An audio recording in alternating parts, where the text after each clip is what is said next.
اعوذ باللہ من الشیطان الرجیم، بسم اللہ الرحمن الرحیم، الحمد للہ رب العالمین والعاقبۃ للمتقین والصلاۃ والسلام علی رسولہ الکریم۔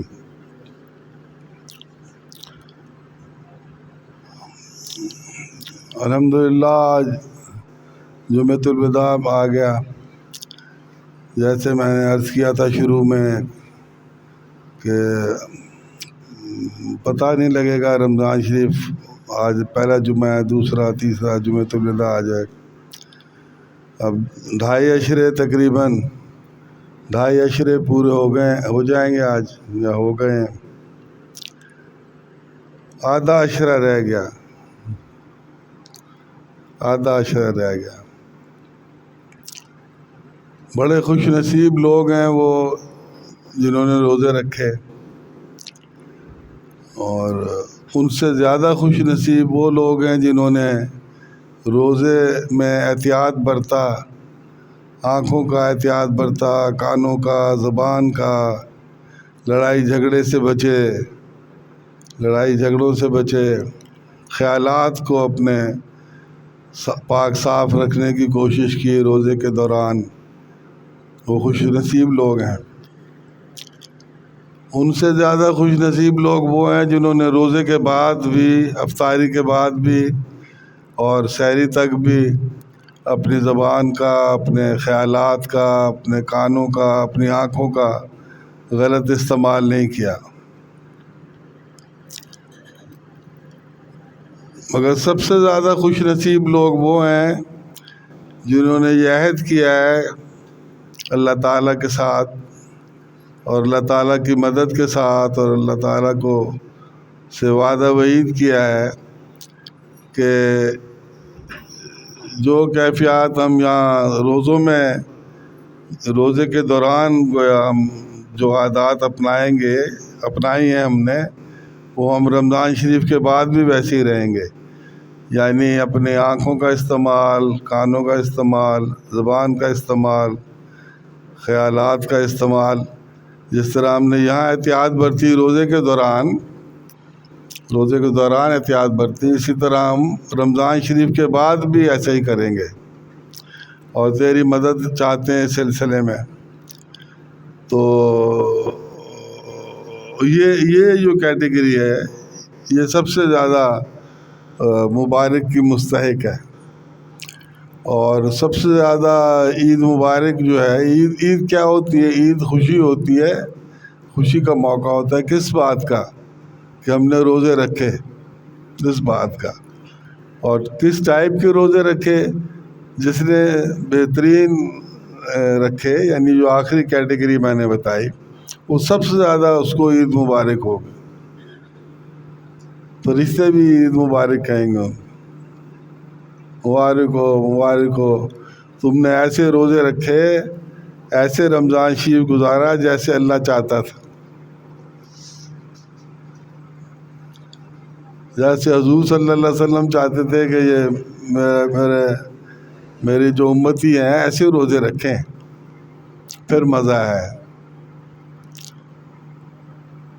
جو بغیر بات کے جنہوں نے روزے نہیں رکھے، اللہ تعالیٰ ان کو توفیق عطا فرمائے کہ وہ اگلے رمضان شریف میں رکھ لیں روزے۔ اب یہ جو 5 روزے رہ گئے ہیں، 4 یا 5، تو اس میں سارے روزداروں کا یہ فرض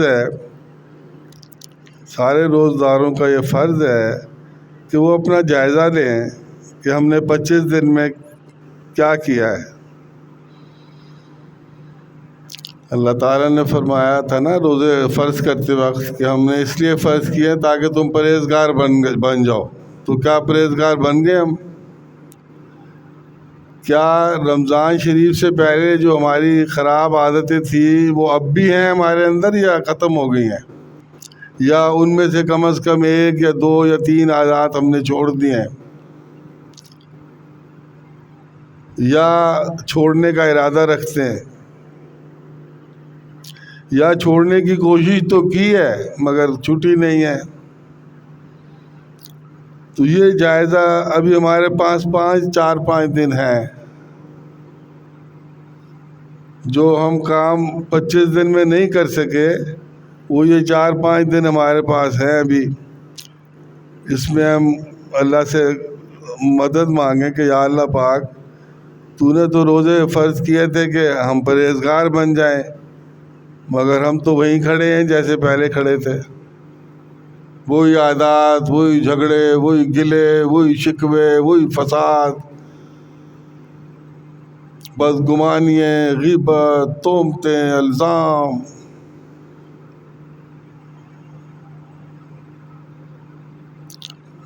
اللہ تعالیٰ نے تو روزے فرض اس لیے کیے تھے کہ یہ ان ساری چیزوں سے بندہ 1 مہینے بچنے کی کوشش کرے گا تو پھر باقی سارا سال بھی بچے گا اللہ کے فضل سے۔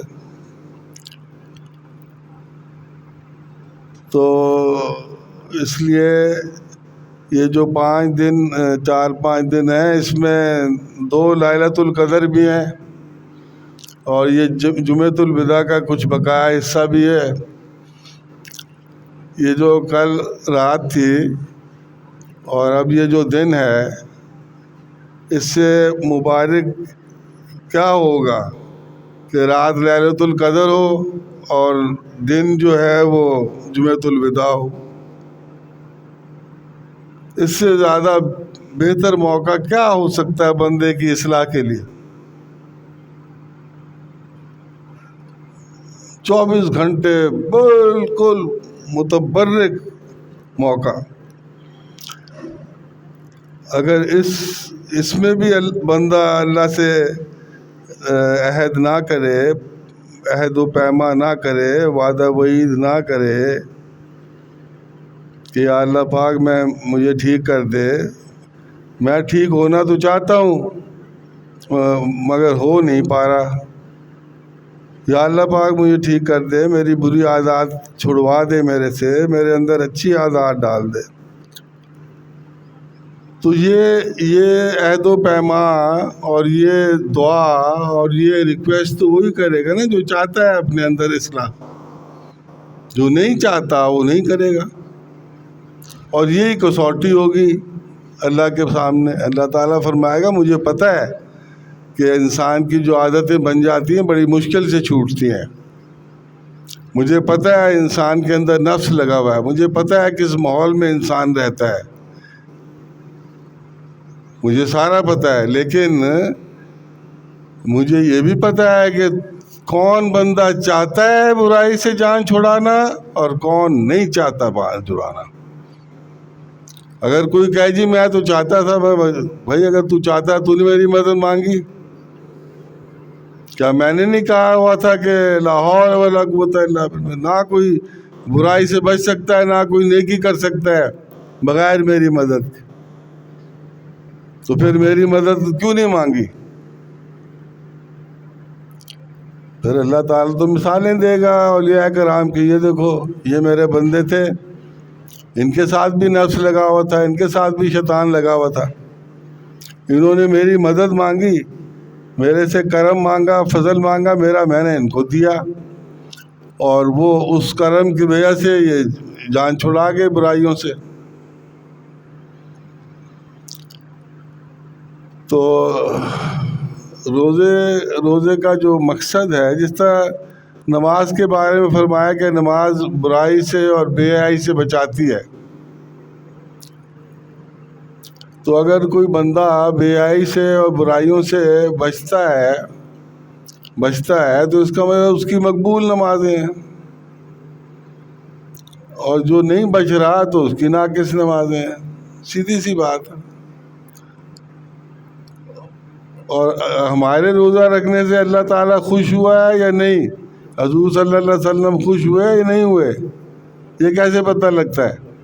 اگر ہمیں ایک عادت بھی ہم چھوڑ دیں، ایک بری عادت بھی اگر ہم چھوڑ دیں اس رمضان شریف میں، تو وہ اللہ تعالیٰ بڑا خوش ہوگا کہ دیکھیں یہ کرتا تھا، رمضان شریف میں نے اس کو بخشا تھا کہ یہ اپنے آپ کو پرہیزگار بنائے، اس نے یہ دیکھیں یہ ایک عادت چھوڑ دی جو لاکھوں کروڑوں نے کوئی عادت نہیں چھوڑی،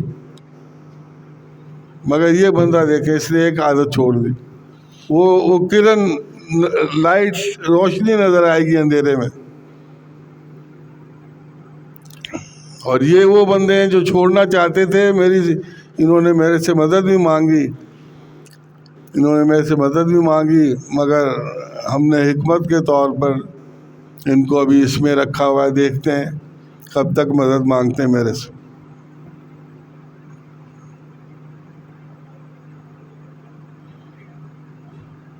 تو اس لیے رمضان شریف کا یہ جو باقی تھوڑا سا حصہ رہ گیا ہے، اس میں ہمیں چاہیے کہ جو کمیاں ہم میں رہیں 25 دن تک وہ ہم پوری کر لیں،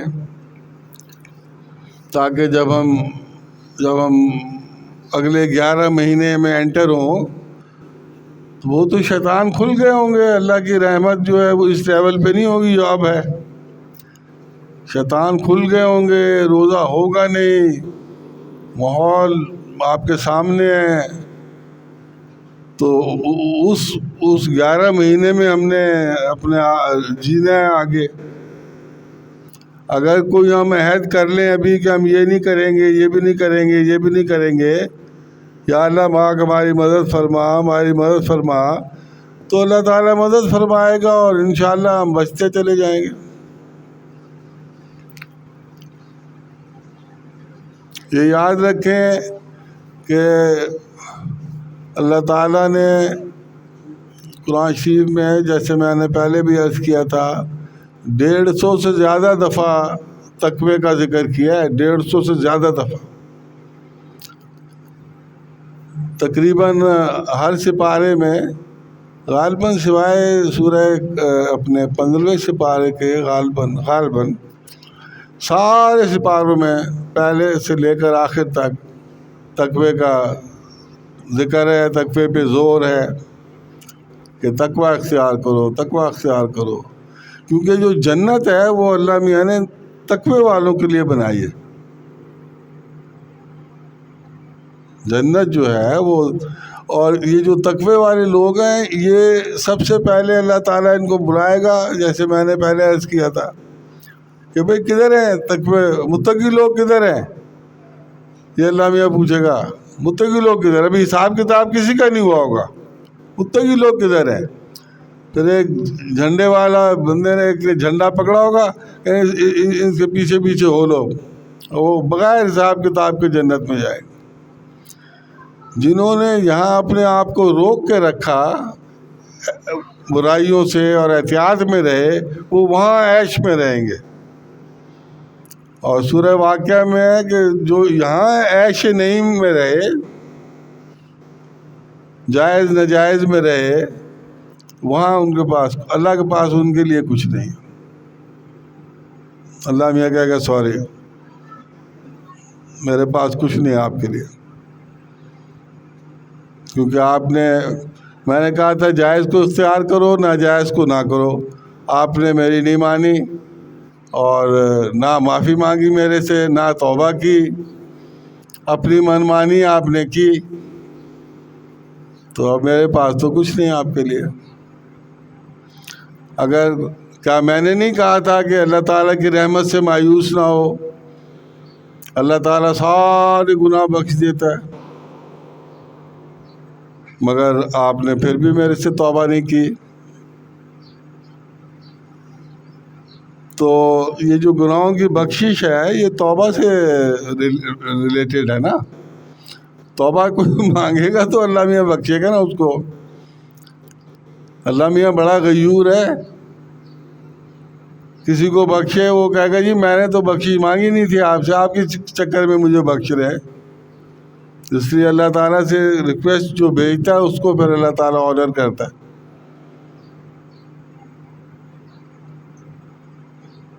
باقی یہ اللہ کا اختیار ہے کہ جس کو چاہے وہ بخشے اور جس کو چاہے عذاب دے۔ اللہ میاں نے فرما دیا ہے، سورہ بقرہ کے آخری رکوع شروع ہی اسی سے ہوتا ہے کہ ہم جس کو چاہے بخشیں گے، جس کو چاہے عذاب دیں۔ حضرت عمر رضی اللہ تعالیٰ عنہ کا ایمان یہ تھا کہ فرماتے ہیں کہ اگر یہ پتہ لگے قیامت والے دن، یہ پتہ لگے کہ صرف ایک بندہ بخشا گیا ہے، تو مجھے پکا یقین ہوگا کہ وہ میں ہوں۔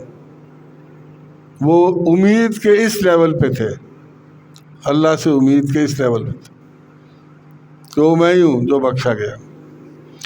اور اگر یہ پتہ لگے کہ سارے بخشے گئے ہیں، ایک پکڑا گیا ہے، تو مجھے ڈر ہوگا کہ میں تو نہیں ہوں. یہ تقوی کا عالم تھا، خوف خدا کا یہ عالم تھا. حضرت عمر رضی اللہ تعالیٰ عنہ جن کے نام سے شیطان بھاگتا ہے، ان کے تقوی کا یہ عالم تھا کہ اگر ایک بندہ بھی پکڑا گیا تو کہیں وہ میں تو نہیں ہوں. اور امید کا یہ عالم تھا کہ اگر پتہ لگے کہ ایک بندہ صرف بخشا گیا تو وہ میں ہی ہوں گا انشاءاللہ. تو یہ خوف اور امید کے درمیان ہمارا ایمان ہے. جو بے خوف ہو جاتا ہے وہ غافل ہو جاتا ہے اور اللہ کی باتوں کو لفٹ نہیں کراتا. اسی طرح جو مایوس ہو جاتا ہے وہ مایوسی کفر اسی لیے ہے نا کہ بھائی تو مایوس کیوں ہو گیا؟ جی میں بڑے گناہ گار ہوں جی، میں اس لیے مایوس ہو گیا. بھائی میں نے نہیں کہا کہ میں سارے گناہ بخش دیتا ہوں. یہاں حدیث شریف لکھی ہوئی ہے دوسرے نمبر پہ کہ جب بندہ توبہ کرتا ہے نا اللہ تعالیٰ سے اپنے گناہوں کی، تو اللہ تعالیٰ اتنا خوش ہوتا ہے، مثال دی ہوئی ہے، اتنا خوش ہوتا ہے جتنا ایک جنگل میں کوئی مسافر ہو اور اس کا اونٹ گم ہو جائے اور وہ سخت پریشان ہو، اب میں کیا کروں، اونٹ میرا گم ہو گیا، کیسے جاؤں آگے؟ تو اچانک اس کو اونٹ مل جائے تو وہ جو اونٹ ملنے کی اس کو خوشی ہوتی ہے، اس خوشی سے زیادہ اللہ تعالیٰ کو خوشی ہوتی ہے جب بندہ اللہ تعالیٰ سے معافی مانگتا. یا اللہ پاک مجھے معاف فرما دے، یا اللہ پاک مجھے معاف فرما دے، یا اللہ پاک میں بڑے گناہ کیے مجھے معاف فرما. اپنے گناہوں کو آئیڈینٹیفائی کرے بندہ، ان کو لوکیٹ کرے اپنے اندر کہ کون کون سی کمیاں میرے اندر ہیں جو اللہ تعالیٰ کو پسند نہیں ہے، اور پھر اللہ تعالیٰ کے آگے رکھ دے ان کو کہ یا اللہ پاک یہ کمیاں میرے اندر چمٹی ہوئی ہیں، میرے ساتھ میری عادت کا حصہ بن گئی ہیں، تو میں کیا کروں؟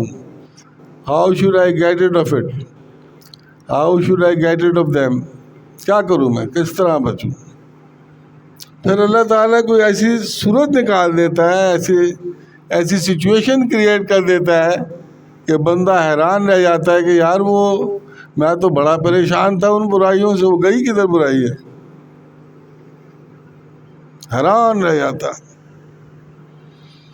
کیونکہ وہ کل شائن قدیر ہے، جو چاہے کر سکتا ہے، جب چاہے کر سکتا ہے، کھڑے کھڑے. اس لیے حضور صلی اللہ علیہ وسلم نے فرمایا کئی ایسے لوگ ہوں گے جو جنت کے بالکل قریب پہنچ گئے ہوں گے، بالکل قریب، لیکن گمراہ ہو جائیں گے. اور کچھ ایسے لوگ ہوں گے جو جہنم کے بالکل قریب پہنچے ہوئے ہوں گے، وہ راہ پہ آ جائیں گے. اس لیے ہر حال میں اللہ تعالیٰ سے مدد مانگے، ہر حال میں مدد مانگے، ہر حال میں. اللہ تعالیٰ ہمارے ساتھ، اللہ تعالیٰ فرماتے ہیں میں تمہارے ساتھ ہوں، جہاں کہیں ہوں تمہارے ساتھ ہوں. جب تم قرآن شریف پڑھتے ہو میں تمہارے سامنے ہوتا ہوں، یعنی سن رہا ہوں. میں تمہارے اور تمہارے دل کے درمیان ہوں، میں تمہاری شہ رگ سے بھی زیادہ قریب ہوں. یہ اللہ تعالیٰ فرماتا ہے کہ یہ ہمارے ساتھ اللہ کا یہ معاملہ کہ ہم کمپلیٹ آبزرویشن میں اللہ کے مسلسل اللہ تعالیٰ ہمیں دیکھ رہا ہے، اور اللہ تعالیٰ منتظر ہے، انتظار کر رہا ہے. کس بات کا انتظار کر رہا ہے اللہ تعالیٰ؟ کہ یہ کب بندہ میری طرف رجوع کرتا ہے. اس کو تو بنایا میں نے اپنے لیے، اب دیکھنا یہ کب میرا بنتا ہے. تو رمضان شریف میں بھی اگر اللہ کے ہم بندے نہ بنیں تو پھر کب بنیں گے؟ وَمَا عَلَيْنَا إِلَّا الْبَلَاغُ الْمُبِينُ.